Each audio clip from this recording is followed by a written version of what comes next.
Haryana board class 12th Hindi. जिस भी student ने आज की वीडियो कंप्लीट देख ली मेरे साथ, उसके 20-25 नंबर पक्के हो जाएंगे, क्योंकि आपके पेपर में आपको पता है MCQ एक बहुत बड़ा रोल निभाने वाले हैं। तो आज की वीडियो में 100 most important most expected MCQ discuss करेंगे, जो कि मैंने एक टीचर से मंगवाए हैं। हिंदी के आंसर की जो है मैं आपके साथ डिस्कस करूंगा। कोई PDF नहीं है, मेरे साथ वीडियो देखनी पड़ेगी, क्योंकि मैं चाहता हूं तुम्हारी तैयारी यहीं हो जाए भाई। PDF देता हूं उसको नहीं पढ़ते, PDF नेक्स्ट वीडियो में मिलेगी। ये इंपॉर्टेंट क्वेश्चंस की नहीं मिलेगी, वो अलग PDF है। ये इंपॉर्टेंट क्वेश्चन कहीं नहीं मिलेंगे, सिर्फ इसी वीडियो में मिलेंगे। मोस्ट इंपॉर्टेंट है, वीडियो को कंप्लीट देख लो, अपने MCQ की टेंशन खत्म हो जाएगी। यही क्वेश्चंस में से बहुत सारे क्वेश्चन सेम टू सेम भी आएंगे, कुछ एक अलग आएंगे, तो वो इन्हीं के पैटर्न पे मिलेंगे। आपको समझ आ जाएगा कि MCQ क्वेश्चन जो है कैसे आएंगे, कैसे करने हैं। मोस्ट इंपॉर्टेंट है। इसके अलावा हिंदी के पेपर में कुछ ज़रूरी बातें भी बताऊंगा, तो आज की वीडियो कंप्लीट देखो। हिंदी का पेपर 1 नंबर होगा भाई कह रहा है तुम्हें। तो चलिए वीडियो को स्टार्ट करते हैं।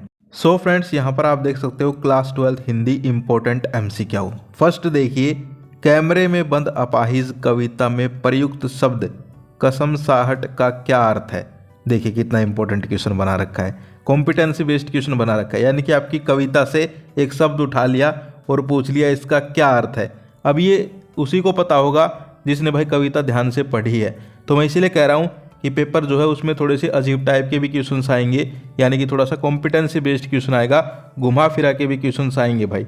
ठीक है, दिखाऊंगा मैं तुम्हें एक क्वेश्चन क्लास 10th हिंदी का, जिसमें जो है घुमा फिरा के क्वेश्चन पूछा गया था, दिखाऊंगा आगे।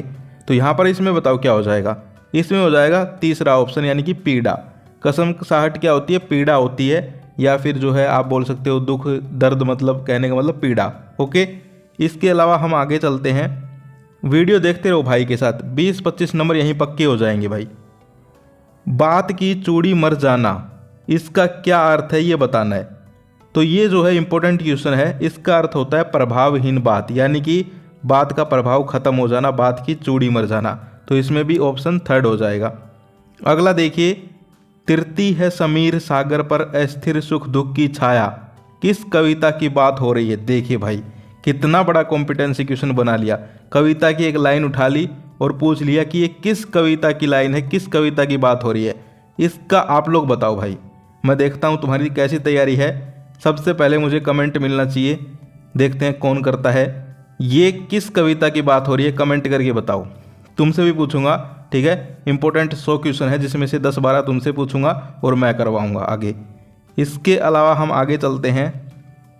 क्वेश्चन नंबर 4 देखिए, उत्सा कविता में किस छंद का प्रयोग हुआ है। मोस्ट इंपॉर्टेंट क्वेश्चन है, कई बार पूछा गया है। तो इसमें हो जाएगा मुक्त छंद। कौन सा छंद है? मुक्त छंद है उषा कविता में।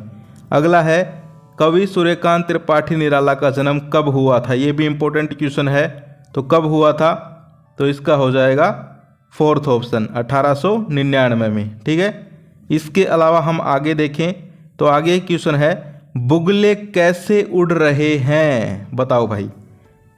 तो इसमें आ जाएगा पंक्तिबंद होकर, यानी कि ऑप्शन 3 हो जाएगा। पंक्तिबंद होकर उड़ रहे हैं वो लोग, एक पंक्ति में उड़ रहे हैं। तुम देखते भी होगे हमारे आसमान में पक्षी उड़ते रहते हैं, तो एक सीरीज में उड़ते रहते हैं। ठीक है, इसके अलावा फिर हम आगे चलते हैं। प्रश्न नंबर 7 देखिए, हरिवंश राय बच्चन किस भावना के कवि हैं। ये भी इंपॉर्टेंट क्वेश्चन है। तो इसमें हो जाएगा प्रेम और मस्ती, ऑप्शन 2nd हो जाएगा। अगला है, कौन सी चीज़ कवि को बाहर से हंसाकर अंदर से रुलाती है। मोस्ट इंपॉर्टेंट क्वेश्चन है, मोस्ट इंपॉर्टेंट। आपको बताना है कि कौन सी चीज़ है जो कवि को बाहर से हंसाकर अंदर से रुलाती है। देखिए कितना घुमा फिरा के क्वेश्चन बना रखा है। तो इसमें हो जाएगा प्रेयसी की याद, यानी कि उसकी जो प्रेमिका थी, प्रेयसी थी, उसकी याद। ठीक है, जैसे तुम्हें रुलाती है तुम्हारी गर्लफ्रेंड की याद, ऐसे। आगे देखो, प्रश्न नंबर 9, कवि अपने रोदन में क्या लिए फिरता है। तो क्या लिए फिरता है? राग। ठीक है, ऑप्शन 3rd हो जाएगा। और देखो एक चीज़ मैं बता देता हूँ भाई, कोई एक आध क्वेश्चन गलत बता दूँ तो संभाल लेना। ठीक है, तुम लोग तो पढ़ रहे हो, मुझे तो कई दिन हो गए पढ़े हुए, लेकिन फिर भी मैं करवा रहा हूँ। ठीक है, मेरे पास क्वेश्चंस की लिस्ट आई है सिर्फ, समझ गए। तो यहाँ पर देखो, प्रश्न नंबर 10 जो है इंपॉर्टेंट क्वेश्चन है, दीवानों का वेश धारण किए कौन कवि फिरता है। तो भाई आपको 4 ऑप्शन दे दिए, कवियों के नाम दे दिए, पूछ लिया दीवानों का वेश धारण किए कौन सा कवि इनमें से फिरता है। ठीक है, तो बताओ कौन सा फिरता है। तो देखो अभी भी एक क्वेश्चन आया था, उससे ही मिलता जुलता है ये, हरिवंश राय बच्चन। ओके, अगला है पतंगों की ऊंचाई कैसी कही गई है। पतंग कविता से है, इंपॉर्टेंट क्वेश्चन है। तो ये है धड़कती। कैसी है? धड़कती।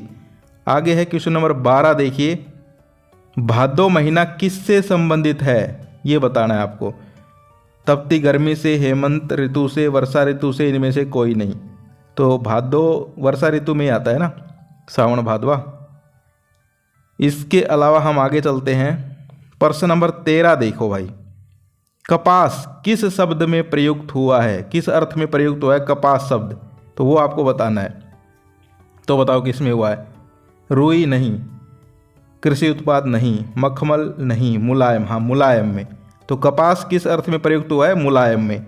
ऑप्शन 4 हो जाएगा। अगला है पतंग कविता के आधार पर निम्न में से असत्य कथन छाटिए। Most important question. इस प्रकार से भी क्वेश्चन आएंगे कि भाई सत्य कथन कौन सा है, असत्य कथन कौन सा है। यानी कि कहने का मतलब क्या है कि अब सिंपल क्वेश्चंस कम आएंगे, थोड़े घुमा फिरा के क्वेश्चंस आएंगे। ठीक है, तुम्हारी किस्मत अच्छी रही तो हो सकता है सारे के सारे क्वेश्चंस ही जो मैं आज करवाऊंगा इनसे आ जाएं, वरना कोई अलग भी आएगा ना तो भी पैटर्न यही रहेगा। यानी कि जैसा मैं क्वेश्चन करवा रहा हूँ ऐसे ही थोड़े मोड़े उनको जो है ट्विस्ट कर देंगे, लेकिन आप लोग कर दोगे वो क्वेश्चन। कोई बाहर से भी आ गया इनसे बाहर तो भी तुम कर दोगे, मुझे तुम पे विश्वास है। लेकिन जो इस वीडियो को लास्ट तक देखेगा वही कर पाएगा, क्योंकि उसको पता चल जाएगा कि कैसे कैसे क्वेश्चन उसको खुद भी पढ़ने हैं घर पे। ये तो मैं करवा ही रहा हूँ, लेकिन तुम भी एक बार पढ़ लेना, क्योंकि ये जो है सारे के सारे थोड़े पेचीदा क्वेश्चंस हैं। इजी जो हैं वो मैंने यहाँ पर इसमें कह दिया था साफ कि इसमें नहीं डालने हैं। तो जो इजी क्वेश्चंस है वो तुम लोग पढ़ लेना। आगे देखो, इसमें हमें बताना था कि कौन सा कथन असत्य है। 14 वाले क्वेश्चन में, भादो पुलों को पार करते हुए आया, पतंग को बांस की सबसे पतली कमानी कहा गया है, आकाश में उड़ती पतंगों को तितलियों के समान माना गया है, बच्चे अपने रंध्रों के सारे पतंगों के साथ उड़ रहे हैं। पहला होगा या चौथा होगा? पहला होगा शायद, है ना। तो इसमें फर्स्ट हो जाएगा, ऑप्शन फर्स्ट। बात सीधी थी पर कविता किस काव्य संग्रह में संकलित है। मोस्ट इंपोर्टेंट क्वेश्चन है। इस प्रकार के भी क्वेश्चन आते रहते हैं। तो इसमें हो जाएगा कोई दूसरा नहीं, ऑप्शन थर्ड हो जाएगा। इसके बाद हम आगे चलते हैं। बात सीधी थी पर नामक कविता में कवि ने किस पर बल दिया है? किस पर बल दिया है भाई? भाषा की सरलता पे, भाषा की सहजता पे, भाषा की जटिलता पे, भाषा की गरिमा पे। देखा कितना कंफ्यूजिंग क्वेश्चन बना दिया, यानी कि सारे के सारे ऑप्शन एक जैसे दे दिए। अब बताओ कैसे करोगे। तो भाषा की सहजता आएगा या भाषा की जटिलता आएगा? सोचो, सोच के कमेंट करना, आंसर इन दोनों में से होगा। भाषा की सहजता या भाषा की जटिलता, कमेंट में लिख देना भाषा की सहजता या जटिलता। मैं समझ जाऊंगा भाई किसका सही है किसका गलत। आगे देखो, तुमसे भी पूछूंगा भाई, पकी पकाई खिचड़ी नहीं मिलेगी, तुम्हारा भी टेस्ट होगा यहाँ पर। देखना, तुम खुद भी देखो तुम्हारी कितनी तैयारी है। ठीक है, खुद भी देखो ये जो है 100 क्वेश्चन करके कि तुम्हारी कितनी तैयारी है, कितने तुम्हारे गलत होते हैं, कितने सही होते हैं। आगे देखो, क्या तुमने भाषा को सहूलियत से बरतना कभी नहीं सीखा, यह किसने कहा? मोस्ट इंपॉर्टेंट क्वेश्चन है भाई। एक स्टेटमेंट दे दी और पूछ लिया कि ये किसने कहा था। इस प्रकार के भी क्वेश्चन आएंगे। तो इसमें हो जाएगा बात ने। आगे है, रघुवीर सहाय का जन्म किस वर्ष में हुआ था? मोस्ट इंपॉर्टेंट क्वेश्चन है, बताओ कब हुआ था? 1929 ईस्वी में, ऑप्शन थर्ड हो जाएगा। अगला है, कैमरे में बंद अपाहिज कविता में किस पर व्यंग्य किया गया है? मोस्ट इंपॉर्टेंट क्वेश्चन है ये भी भाई। तो ये है दूरदर्शन वालों पर, ऑप्शन फोर्थ हो जाएगा। ऑप्शन देखकर भी आंसर पता चल जाता है। इसके अलावा आगे बात करें, बहुत बड़ी तस्वीर में कौन सा अलंकार है? ये तो भाई सिंपल है, अनुप्रास अलंकार है। बहुत बड़ी तस्वीर ब आ रहा है। इसके अलावा उषा कविता के रचयिता कौन है? ये भी इंपॉर्टेंट क्वेश्चन है, और उषा कविता ही इंपॉर्टेंट है भाई। उषा कविता जो है उससे आपका बहुत ज़्यादा काम आ सकता है, क्वेश्चन भी आ सकते हैं, MCQ भी आएगा, और आपके जो गद्यांश आते हैं, क्या हुआ खंड से क्या आता है, काव्यांश, वो भी आ सकता है। तो उषा कविता जो है उसको कंप्लीट पढ़ लो। तो इसमें क्या हो जाएगा? शमशेर बहादुर सिंह। इसके बाद हम आगे बात करें तो आगे जो क्वेश्चन है वो देखिए, इंपॉर्टेंट क्वेश्चन है भाई ये भी। काली सिल्क किसके लिए प्रयुक्त हुआ है? तो ये किसके लिए प्रयुक्त हुआ है? आकाश के लिए। आगे देखो, बादल राग कविता निराला के किस काव्य संग्रह में संग्रहित है? बादल राग कविता भी इंपॉर्टेंट कविता है भाई, तो ये बताओ किस में है? अनामिका। अगला है, विप्लव शब्द का क्या अर्थ है? ये क्वेश्चन कई बार पूछा जाता है भाई, साफ बता रहा हूँ, इंपॉर्टेंट क्वेश्चन है 24 का, कई बार पूछा गया है ये क्वेश्चन। तो इसमें क्या हो जाएगा? क्रांति। इसके बाद हम आगे चलते हैं, बादल राग कविता के आधार पर एक सत्य कथन छाटिए। देखा, फिर से एक क्वेश्चन वैसा ही आ गया, यानी कि आपको कथन दे दी, असत्य कथन बताना है कौन सा है। कविता में बादलों को जीवन का समुद्र कहा गया है, ठीक है। बादल की युद्ध रूपी नौका आकांक्षाओं रूपी हथियारों से भरी हुई है, ठीक है। कविता में बादलों को क्रांति का वीर नहीं कहा गया, ये गलत है। क्रांतिवीर कहा गया है ना उनको, तो इन्होंने नहीं लिख दिया, तो ये गलत हो जाएगा। तो ऑप्शन थर्ड हो जाएगा 25 में। ऑप्शन ध्यान से पढ़ना भाई, ऑप्शन ध्यान से पढ़ना। कोई सीधा देखेगा क्रांति का वीर ये भी कहा गया है तो सीधा कर देगा इनमें से कोई नहीं, बाद में देखेगा अरे नहीं भी था। तो ध्यान से पढ़ना भाई, ऑप्शन साफ कह रहा हूँ। हिंदी के पेपर में जो है, मैंने टीचर से पूछा है, वो कह रहे हैं कि बच्चों को सब कुछ आएगा, सब कुछ आते हुए भी उनसे जल्दी जल्दी में कुछ ऐसी गलतियां हो जाएंगी जो उनके नंबर कटवाएंगी। साफ बता रहा हूँ, तुम्हें पूरा पेपर आएगा, देख लेना, पेपर ज़्यादा हार्ड नहीं आएगा, पेपर इजी आएगा, लेकिन फिर भी गलतियां कर बैठोगे, क्योंकि पेपर हो एक तो लेंथी होता है भाई, साफ बता रहा हूँ, पेपर लेंथी होता है। तो आपको जो है थोड़ा टाइमिंग का भी ध्यान रखना है और ध्यान से चीज़ों को पढ़ना है भाई, क्योंकि आपका जो पेपर है ना, ये हिंदी का पेपर इस प्रकार से इसका पैटर्न है जिसमें प्रेजेंस ऑफ माइंड बहुत ज़रूरी है।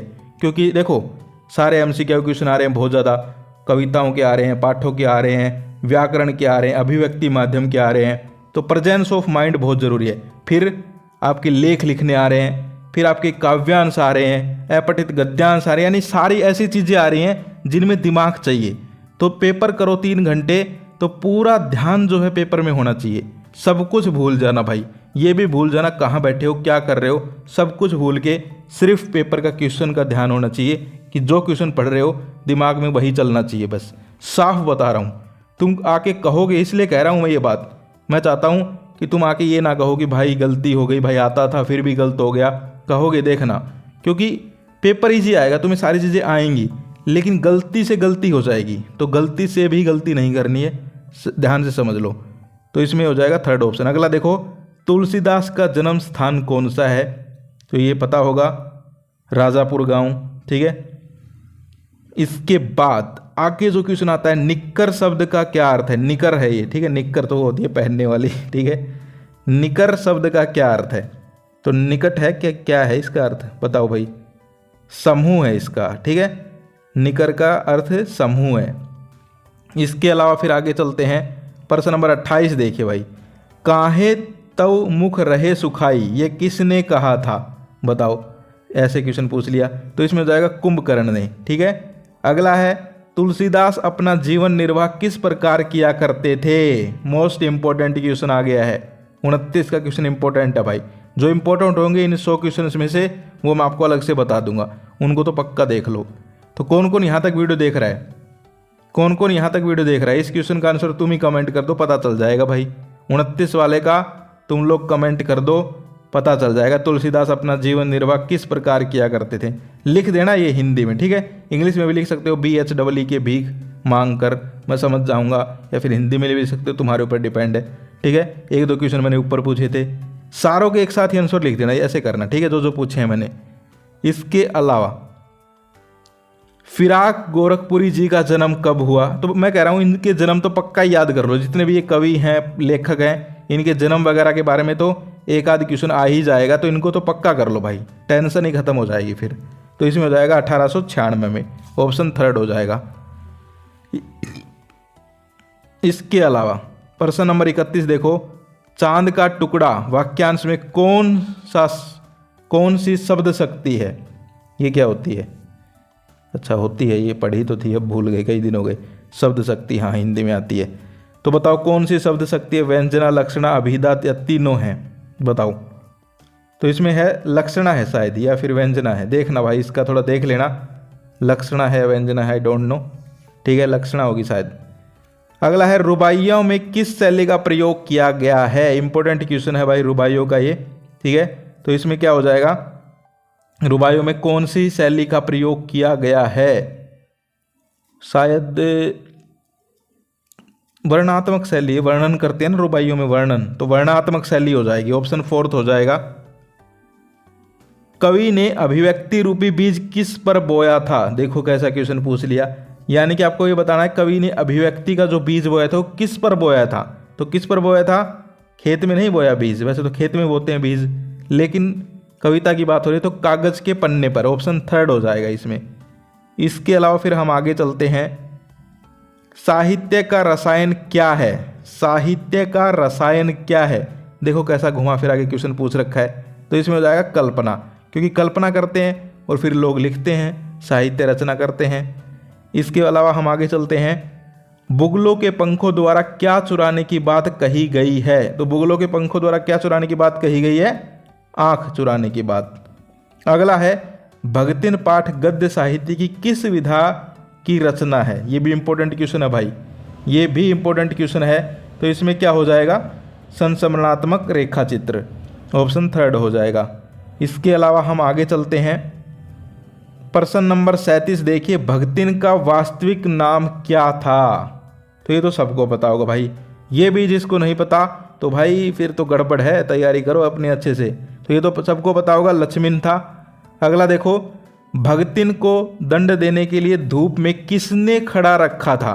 अब ये क्वेश्चन ऐसे भी आ सकता है कि भगतिन को दंड देने के लिए जमींदार ने कहाँ खड़ा रखा था? ऑप्शन देते, धूप, छाया, कुएं में लटका दिया, या फिर खेत में खड़ा कर रखा था। यानी कि घुमा फिरा के भी आ सकते हैं, ये बात ध्यान रखना। तो इसमें क्या हो जाएगा? जमींदार। इसके अलावा आगे देखते हैं, जेठ के पुत्र को क्या कहते हैं? जेठ के पुत्र को क्या कहते हैं? ये सबको पता होगा, बताओ क्या कहते हैं? जिठोत। ऑप्शन 3 हो जाएगा। आगे देखते हैं प्रश्न नंबर 40। देखो भाई इंपॉर्टेंट क्वेश्चन है। तब छात्रावास की रोशनी बुझ चुकी थी, पंक्ति का आशय किससे है? बताओ किससे है? तो ये हो जाएगा रात अधिक होना। शायद रात अधिक होना ही होगा, क्योंकि छात्रावास की रोशनी बुझ गई मतलब रात हो गई, सब सो गए, है ना। तो रात अधिक होना। अगला है 41 का, चूर्ण बेचने वाले ने एक ही दिन में कितने से अधिक धनराशि कभी नहीं कमाई थी? ये क्वेश्चन भी इंपॉर्टेंट है, और एक ऐसा ही क्वेश्चन पिछले से पिछले बार आया था, अभी बताऊंगा, पहले इसका आंसर देखो।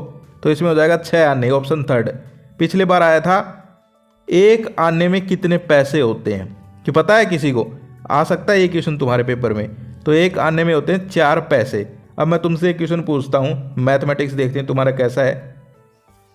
इन्होंने कहा है कि वो 6 आने कमाता था, मैं कह रहा हूँ एक आने में 4 पैसे होते हैं, तो बताओ वो कितने पैसे कमाता था? ये तुम बताओ भाई। ठीक है, सिंपल सा मैथमेटिक्स का क्वेश्चन है। आगे चलते हैं।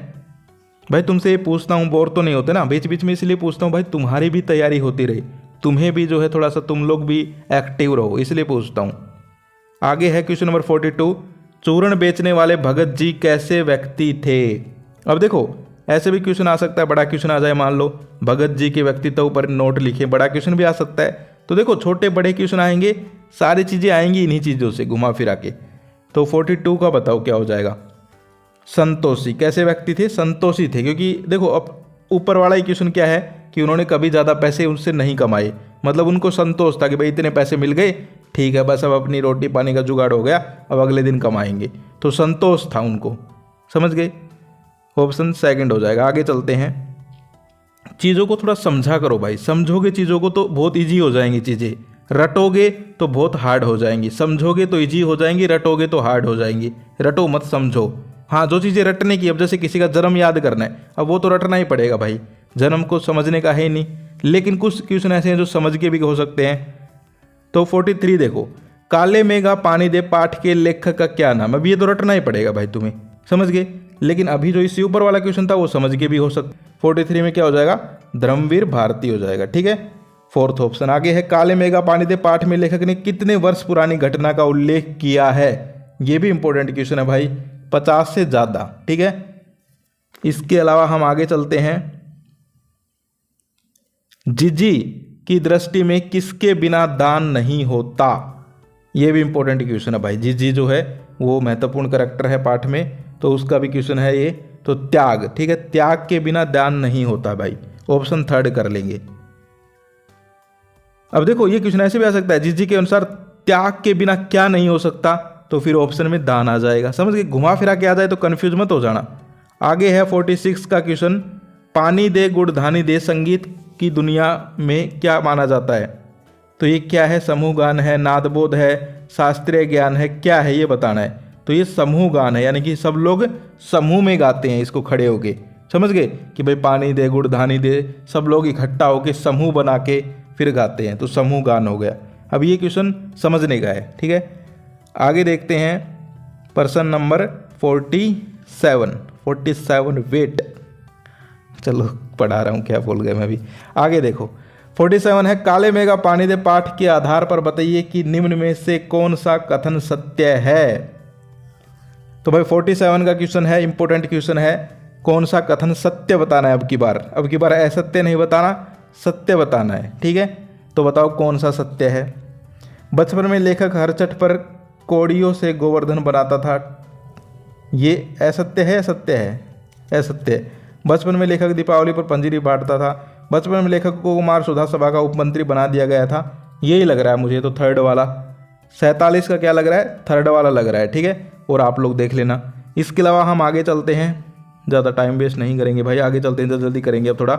चांद सिंह को पराजित करने के बाद लुट्टन सिंह ने सबसे पहले किसे प्रणाम किया था। चांद सिंह, लुट्टन सिंह दोनों इंपॉर्टेंट कैरेक्टर हैं, इनके ऊपर क्वेश्चन आएंगे। तो किन को प्रणाम किया था, ढोलों को, जो ढोलक थे ढोल, उनको प्रणाम किया था। अगला देखो, चांद सिंह पहलवान किस नाम से प्रसिद्ध था, बताओ। अब ये तो सबको पता होगा भाई, जिसको नहीं पता भाई जिंदगी डेंजर जोन में है, पढ़ लो भाई। तो किसके नाम से प्रसिद्ध था, शेर का बच्चा, ठीक है। अगला है, लुट्टन के माता पिता उसे किस उम्र में अनाथ बनाकर चल बसे थे। ये भी इंपॉर्टेंट क्वेश्चन है, तो 9 वर्ष में। क्या आ जाएगा, 9 वर्ष में। आगे देखो, पेचक शब्द क्या क्या अर्थ है, पेचकस ना, पेचक का क्या अर्थ है वो बताना है, पेचकस नहीं होता, क्या होता है बताओ। तो पेचक का अर्थ क्या होता है, तोता। आगे देखो, बादल सिंह किस पहलवान के गुरु का नाम था। अब ये पूछ लिया ऐसे घुमा फिरा के, बादल सिंह किस पहलवान के गुरु का नाम था, ये बताना है तुम्हें। तो किसका था, चांद सिंह का था। आगे देखो, शीर्ष के फूल गद्य साहित्य की किस विधा की रचना है। तो किस विधा की रचना है, निबंध, ठीक है। ललित निबंध रखा है तो ललित निबंध कर दो, निबंध है वैसे ये, ठीक है। 53 का क्या हो जाएगा, थर्ड ऑप्शन। आगे चलते हैं, पलाश वृक्ष पर किस ऋतु में फूल खिलते हैं। ये भी एक इंपॉर्टेंट क्वेश्चन है, कई बार आता रहता है, तो इसमें हो जाएगा वसंत ऋतु में। इसके अलावा शीर्ष के पुराने फूलों को अपने स्थान से हटते न देखकर लेखक को किसकी याद आती है, बताओ किसकी याद आएगी, नेताओं की, क्योंकि नेता भी एक बार जम गए तो फिर 5 साल तक हटते नहीं है, ठीक है। तो नेता ये हो जाएगी। अगला है, कृपिवल शब्द का क्या अर्थ है। ये भी इंपॉर्टेंट क्वेश्चन है, कई बार आता रहता है, तो इसमें हो जाएगा किसान, ठीक है। इसके बाद हम आगे चलते हैं, लेखक के अनुसार कवि बनने के लिए क्या बनना आवश्यक है। क्या बनना आवश्यक है कवि बनने के लिए, 57 मोस्ट इंपॉर्टेंट क्वेश्चन, फक्कड़, ठीक है, फक्कड़। इसके बाद हजारी प्रसाद द्विवेदी ने किस कवि को अनासक्त माना है। ये भी इंपॉर्टेंट क्वेश्चन है भाई, क्योंकि कवियों की बात हो रही है, तो इसमें क्या हो जाएगा, सुमित्रानंदन पंत को। अगला है, सरिस के फूल पाठ के आधार पर असत्य कथन को चुनिए। ये बहुत क्वेश्चन आ रहे भाई, एक ना एक तो ऐसा आएगा असत्य सत्य। तो देखो ये सारे आपको पढ़ने हैं, फिर करना है आंसर। मैं थोड़ा जल्दी में हूँ, क्योंकि मैं ज़्यादा टाइम वेस्ट आपका नहीं करना चाहता, आपको भी पढ़ना है। तो इसमें हो जाएगा थर्ड ऑप्शन, ठीक है। क्या कर लेंगे, थर्ड ऑप्शन कर लेंगे। आगे चलते हैं, 60 देखिए भाई, फ्रांसीसी क्रांति के नारे में निम्नलिखित में से कौन सा शब्द विवाद का विषय रहा। ये भी भाई अलग टाइप का क्वेश्चन पूछा गया है, तो इसमें हो जाएगा समता, ठीक है, ऑप्शन 4। आगे देखो, जाति प्रथा को किसका आधार नहीं बनाना चाहिए। ये भी इंपॉर्टेंट क्वेश्चन है, तो ये हो जाएगा श्रम विभाजन, ऑप्शन 2 हो जाएगा। अगला है, लेखक के अनुसार मनुष्य की क्षमता कितनी बातों पर निर्भर करती है, 1 2 3 4। बताओ किन पे करती है? 3। तीसरा ही ऑप्शन है। इसके बाद लेखक के अनुसार जाति प्रथा के संबंध में कौन सा कथन सही है? ये भी देख लो भाई, इंपॉर्टेंट क्वेश्चन है। तो इसमें हो जाएगा पैसों का, सारे ही सही लग रहे हैं मुझे तो, ये सभी ऑप्शन ये दिया है ना, ये सभी, तो इसका मतलब यही है, जब ही दिया है ये सभी, ठीक है, 4th ऑप्शन हो जाएगा।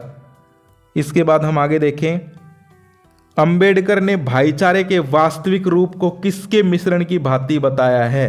तो दूध और पानी, ये तो सिंपल सा क्वेश्चन है। अगला देखो, कपिस की संधि विच्छेद होगी।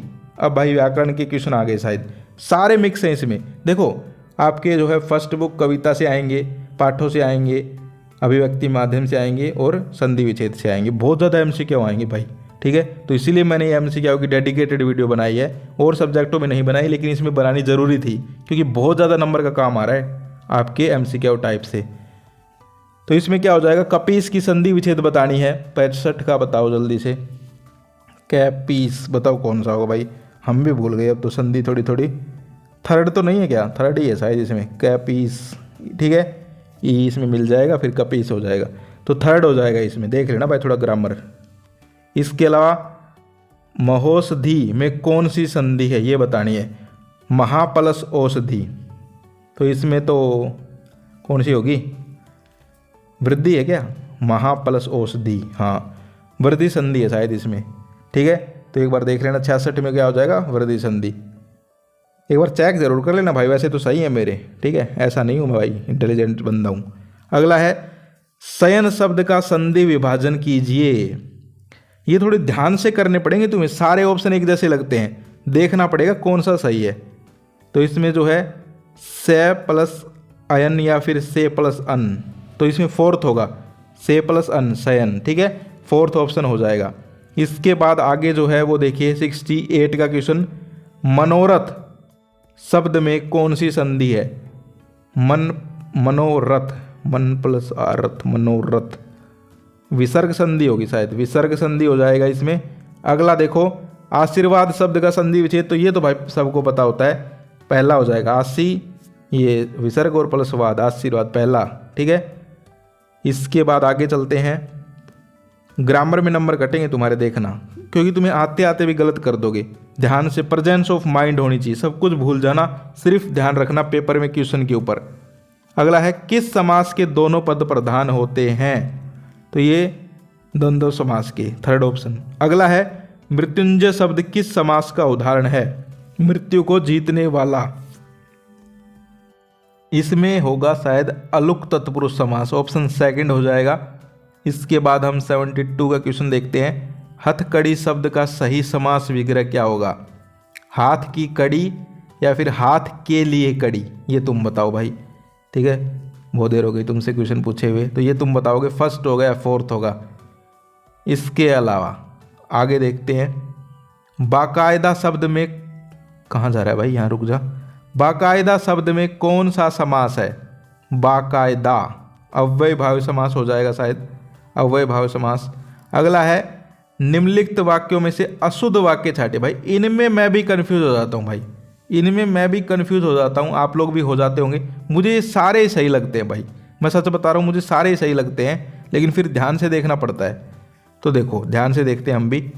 वह दिन भर फिजूल बातें करता है, वह दिन भर फिजूल बातें करता है, अब ये भी मुझे सही लग रहा है। आगे देखते हैं, मीराबाई एक महान कवि थी, ये बिल्कुल सही लग रहा है। आगे है, मैंने वहाँ जाकर बड़ी भूल की, ये थोड़ा अजीब लग रहा है। मैं कल एक सज्जन से मिला, मैं कल एक सज्जन से मिला, मैं एक सज्जन से कल मिला, तो इसमें क्या होगा भाई, कन्फ्यूज हो गए यार। इसमें हो जाएगा, मीराबाई एक महान कवि थी, ये जो है ये होगा शायद अशुद्ध, मीराबाई वाला। अशुद्ध छाटना है, अशुद्ध छाटना है, अशुद्ध छाटना है। मीराबाई एक महान कवि थी, भाई इसका देख लो यार, तुम देखना इसका क्या होगा, ठीक है। मुझे तो 2nd वाला लग रहा है, अशुद्ध सा लग रहा है ये। इसके बाद हम आगे चलते हैं, निम्नलिखित में से शुद्ध वाक्य छाटिए। शुद्ध छाटना फिर भी आसान है, अशुद्ध छाटना थोड़ा सारे ऐसे लगते हैं। आगे देखो, इसमें सड़कों को चौड़ी करना जरूरी है, अच्छा भाई, सड़कें चौड़ा करना ज़रूरी है तो गलत है भाई। चौड़ी सड़कों को करना ज़रूरी है ऐसा कौन बोलता है, ये भी गलत है। सड़कों को चौड़ा करना ज़रूरी है, ये सही लग रहा है भाई। सड़कों को चौड़ा करना ज़रूरी है, ये सही है। फोर्थ है इसमें तो बिल्कुल। ऊपर वाले में थोड़ा कन्फ्यूजन था, वो तुम देख लेना। इसमें तो फोर्थ हो जाएगा 75 में। इसके बाद हम आगे बढ़ते हैं। मेरे पास केवल मात्र एक पेन है, वाक्य शोधन कीजिए। देखो कैसे घुमा फिरा के बोलते हैं।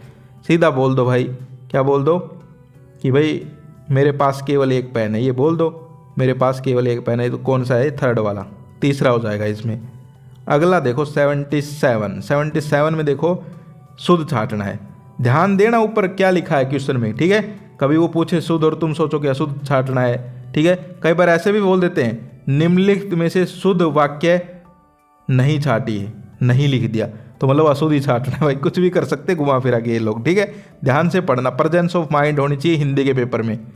तो 77 में हमें शुद्ध छाटना है। तो देखो भाई, यह मुसीबतें टिकाऊ नहीं है, ये तो गलत है। वह स्वस्थ व्यक्ति है, ये सही है।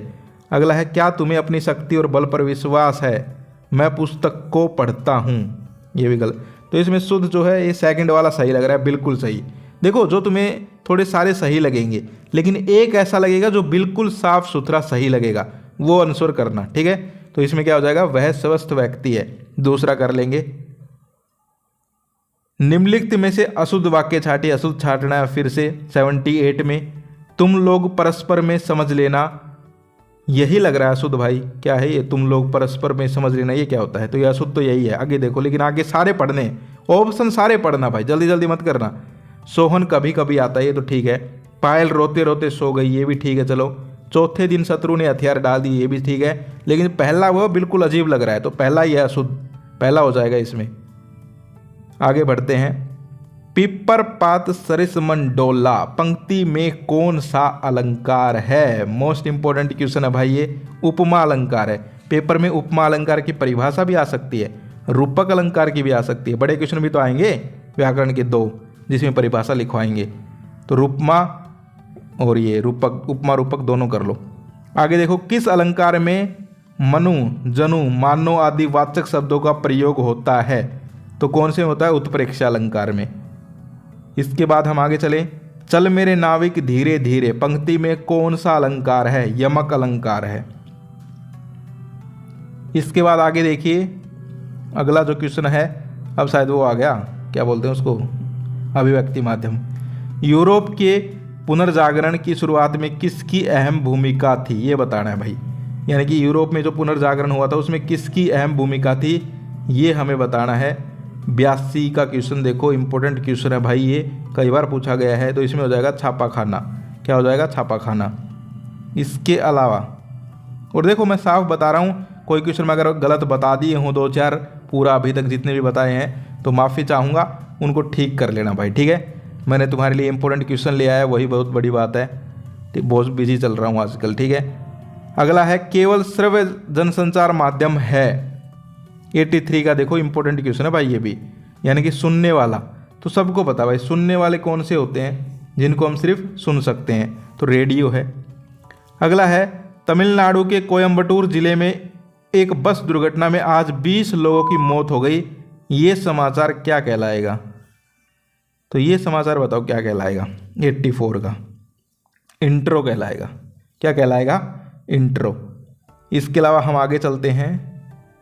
विश्व में इंटरनेट पत्रकारिता का कौन सा दौर चल रहा है? विश्व में पूछा है, ये बात ध्यान रखना।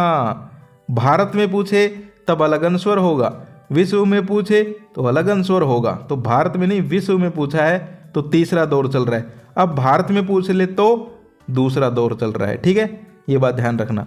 भारत में इंटरनेट का आरंभ कब हुआ था? ये भी इंपॉर्टेंट क्वेश्चन है। तो ये कब हुआ था? 1993 में, ठीक है। ऑप्शन 4 कर लो इसमें। इसके बाद हम आगे चलते हैं, अब तो बस खत्म होने वाले हैं, 100 ही है। उल्टा पिरामिड शैली, मोस्ट इंपॉर्टेंट शैली है ये पत्रकारिता की, ठीक है। क्वेश्चन ये भी आ सकता है, पत्रकारिता की महत्वपूर्ण शैली कौन सी है? तो उल्टा पिरामिड। लेकिन यहाँ पर क्वेश्चन क्या है कि कौन सा कथन सत्य है? ना सॉरी, हाँ सत्य है, ठीक है। तो सत्य देखो, सबसे पहले प्रचलित शैली है, ठीक है, और ये भी ठीक है। दूसरी गलत है भाई ना, मतलब दूसरी सही है, इसके अंत में निष्कर्ष होता है, ये वाली हो जाएगी, ठीक है, सत्य है ये। इसके अलावा पत्रकारिता के संबंध में निम्न में से कौन सा कथन असत्य है? तो बताओ कौन सा कथन असत्य है। पढ़ने हैं सारे के सारे कथन, फिर आंसर करना है। तो पहला ही असत्य है, पत्रकारिता लेखन में कल्पना का विशेष महत्व है। ना, कल्पना नहीं कर सकते भाई। पत्रकारिता में तो जो सब ये आएंगी खबरें वही बतानी, कल्पना थोड़ा ना करेंगे कि भाई आज ये हो सकता है, आज ये होगा। खबरें तो खबरें होती हैं, उसमें कल्पना क्या करना, कविता में होती है कल्पना तो। अगला देखो 89 का, भुगतान के आधार पर अलग अलग अखबारों के लिए लिखने वाला पत्रकार क्या कहलाता है? फ्रीलांसर, ठीक है। फ्रीलांसर कभी इसके लिए लिख रहा है, कभी उसके लिए काम कर रहा है, तो फ्रीलांसर हो जाएगा। 90 भाई, 90 फोड़ोगे भाई। जो यहाँ तक वीडियो देख रहा है मैं गारंटी लेता हूँ 90 फोड़ेगा वो पेपर में, ठीक है। 90% प्लस आएंगे उसके। भाई मेहनत करने वाला स्टूडेंट है जो यहाँ तक वीडियो देख रहा है। तो इसमें हो जाएगा निम्नलिखित में से जो किसके जरिए पत्रकारी लेखन के लिए कच्चा माल प्राप्त होता है? तो बताओ किसके लिए होता है? साक्षात्कार यानी कि इंटरव्यू के जरिए। ऑप्शन 4 हो जाएगा। स्तंभ लेखन का मौका किन्हें दिया जाता है? स्तंभ लेखन जो है ये भी एक इंपॉर्टेंट टॉपिक है, याद रखना, इसका बड़ा क्वेश्चन भी आ सकता है। तो इसमें हो जाएगा लेखक विशेष को। आगे देखो, जो जल्दी करते हैं भाई। फीचर लेखन कितने प्रकार का होता है? ये भी इंपॉर्टेंट क्वेश्चन है, 8 प्रकार का। अगला है विशेष लेखन का क्षेत्र नहीं है, नहीं लिख दिया इन्होंने, तो क्या हो जाएगा? समाचार। अगला देखते हैं 94 का, बीट रिपोर्टिंग के लिए पत्रकार को किन शब्दों का ज्ञान होना चाहिए? तकनीकी, ठीक है, टेक्निकल शब्द होने चाहिए, उसकी नॉलेज होनी चाहिए। अगला है 95 का, कहानी का संबंध जुड़ता है लेखक से, और ऑप्शन क्या है? पाठक से, दोनों से जुड़ता है। आगे देखो, स्थान और समय के आधार पर कहानी का विभाजन करके क्या लिखे जाते हैं? ये भी इंपॉर्टेंट क्वेश्चन है भाई कि भाई स्थान और समय के आधार पर क्या लिखे जाते हैं कहानी के? क्या लिखे जाते हैं? दृश्य, यानी कि उसके विजुअल्स। इसके अलावा अगला है, कहानी का नाट्य में रूपांतरण करते वक्त आने वाली समस्या है। ये भी इंपॉर्टेंट क्वेश्चन है, मानसिक द्वंद्व, ठीक है। अगला देखो भाई 99, 98 और 103 इंपॉर्टेंट क्वेश्चन बचे हैं। 98 देखो, सामान्यतः रेडियो नाटक की अवधि कितनी होती है? 15 से 30 मिनट हो जाएगा, ऑप्शन सेकंड। अगला है, निम्नलिखित में से क्या विचारों की अभिव्यक्ति का माध्यम ही नहीं स्वयं विचार करने का साधन भी है? अब ऑप्शन देखते हैं, भाषा, लिपि, व्याकरण या तीनों? तो भाषा भाई, ठीक है, भाषा जो है विचार होते हैं। अगला है, कुटेव शब्द का क्या अर्थ है? तो इसमें हो जाएगा बुरी लत, बुरी लत है भाई। तो ये जो है 100 क्वेश्चंस थे। जिसने यहाँ तक वीडियो देखी है, जो यहाँ तक वीडियो देख रहा है, मैं कह रहा हूँ भाई फोड़ के आओगे पेपर, 90 प्लस गए तुम लोग, ठीक है। बस थोड़ी सी मेहनत और कर लेना। हमारी एक वीडियो और आएगी जिसमें हम आपको एक PDF भी देंगे और उसमें एक इम्पोर्टेंट क्वेश्चन पेपर डिजाइन करवा रहा हूँ, वो लेके आने वाला हूँ। टेंशन लेने की जरूरत नहीं है, मोस्ट इंपॉर्टेंट वीडियो रहेगी, वो वीडियो भी कंप्लीट देख लेना, ये भी देख लो। और 1-2 वीडियो मैंने पहले बनाई हुई हैं जिसमें मैंने हिंदी का पेपर में कौन सी गलतियाँ होती हैं वो बताई हुई है, ठीक है। इस प्रकार से वीडियो है, तो ये वीडियो भी देख लेना भाई। 3-4 वीडियो देखो, हिंदी का पेपर 1 नंबर का होगा, कोई दिक्कत नहीं है। जितने पेपर आज तक अच्छे हुए हैं वैसे ही हिंदी का भी अच्छा होगा भाई, ठीक है। तो यहाँ तक वीडियो देख रहे हो तो भाई कॉन्ग्रेचुलेसन, अच्छे नंबर आने वाले हैं। और 2-4 क्वेश्चन तुमसे भी पूछे हैं, वो तुम्हें कमेंट करके बताने हैं। एक आध में मेरे से गलती हो गई हो तो माफ़ कर देना, तुम्हारा बड़ा भाई हूँ, ठीक है। उसको सही कर लेना, दूसरों को भी सही बता देना कमेंट सेक्शन में, तुम्हारी भी जिम्मेदारी बनती है। तो ये थी आज की वीडियो, आज के लिए इतना ही। All the best, bye bye, take care, Jai Hind, जय भारत।